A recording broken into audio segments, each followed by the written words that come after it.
Well, we have reached the finale of the Opeth discography. I only did the air quotes because there is another album that came out after this, but I already reviewed it this year. So if you guys want to watch it in this playlist after you get done with this video, you can watch that video afterwards. But we're going to be talking about for the final episode of the newly recorded episodes, it is their album from 2011 called Heritage. Now, with Watershed, it was their final album that had death metal sounds to it. With what Opeth was trying to do with Heritage, they went back to work with Steven Wilson once again, and they went to the studio and they decided to create a more 1970s progressive rock sound. And, with a bit of a hard rock and a tiny bit of a heavy metal influence on some parts in the songs where you would get some heavy or hard edge riffing. But Opeth decided to go into a much more of a Genesis or a Yes kind of sound. But yeah. You kicked off the album with the title track, Heritage, which was an instrumental. I thought it was a good way to kind of get things going for the rest of the album's style. But then you get into one of my favorite tracks of the album, Devil's Orchard. Or Devil's Orchard. It was just an absolutely beautiful progressive rock sounding track. The songs I Feel the Dark, Slither, Nymphenth, Hax Process, and Famine, or Famine, whatever, Famine, whatever people want to say it. Those are all great tracks in their own right because they all had something unique to it. Where on some of those songs, you would get an upright bass tone going for it. There's even a flute and some extra percussion and a grand piano the grand piano, I cannot speak. Probably because I've done so many reviews today, it's hard for me to talk, but there was a grand piano used in the instrumental Heritage, but a flute and extra percussion was done on Famine. And also you would get like Rhodes pianos, a Hammond B3, some more grand pianos, a Mellotron, and of course an upright bass that's going on throughout a lot of these tracks. And it's just made this album also jazz influenced as well, with some mellowed parts that would fit in like a jazz song or something like that. The song Lines in My Hand was one of the weaker tracks of the album in my personal opinion, but Folklore was probably my personal favorite song of the album because it just went through so many different changes in the first half, and then into the second half it was like the whole song was all about trying to experiment with what they wanted to do. And then we get to the closing instrumental track, Morrow of the Earth, and wow, just a beautiful instrumental to close off. A very beautiful progressive rock album for Opeth.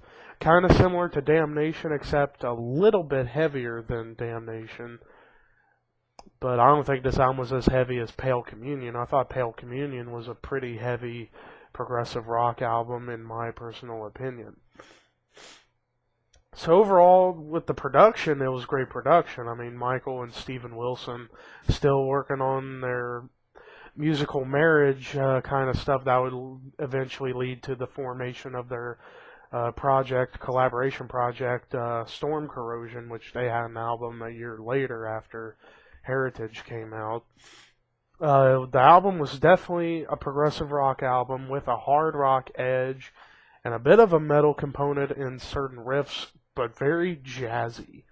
And that's what's really cool about this album. There was a lot more jazz influenced than some of the other releases in the Opeth discography. And of course, with the success of this album, it led to a tour called the Heritage Hunter Tour, where they co-headlined with Mastodon, with Ghost opening up.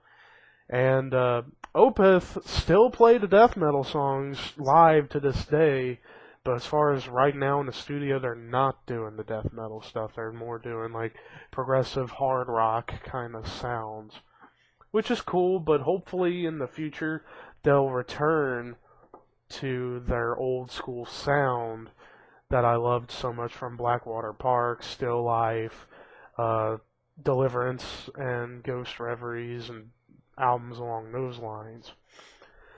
And there you have it. That is the end of the Heritage review. I know it was kind of short compared to the other ones, but it's because this was a shorter album than most Opeth albums. But, yeah. But, I want to know, what did you guys think of Heritage? And then the last question is, now that the Opeth discography newly recorded videos is over, and then you can watch Pale Communion with the playlist that I have of my Opeth discography review, what in order did you think was the best to worst Opeth album? I think for me, this album is a 9 out of 10. In my opinion, the weakest album in Opeth's catalog, but still a great album nonetheless.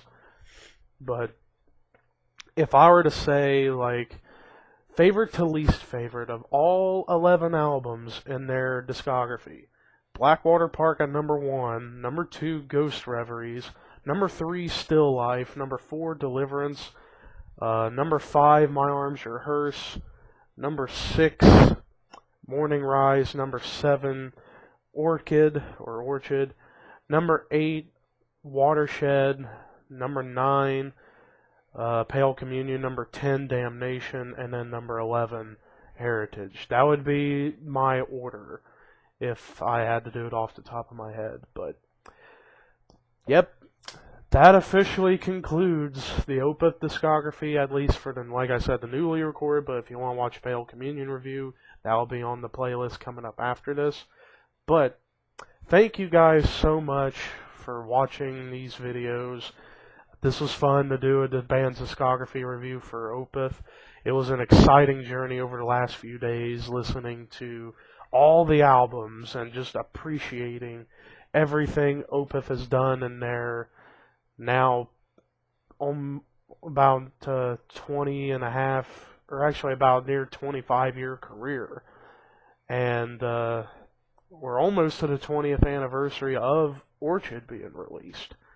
And that's pretty cool. So, but anyways, that's going to do it for me tonight. This was a long day of making reviews, but it was fun and well worth it.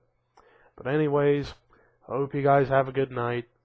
See you tomorrow, where tomorrow night I'm probably going to have a live stream with some friends, and we're going to be goofing off and answering some questions if you have any for the live stream. What is the name of the live stream? It's going to be called Saturday Night Thrashing Live. That's going to be the name of my new Saturday night live streams I'm going to try to do every Saturday night from now on. But anyways, until we get to that night, peace out, rock on, and have a good night.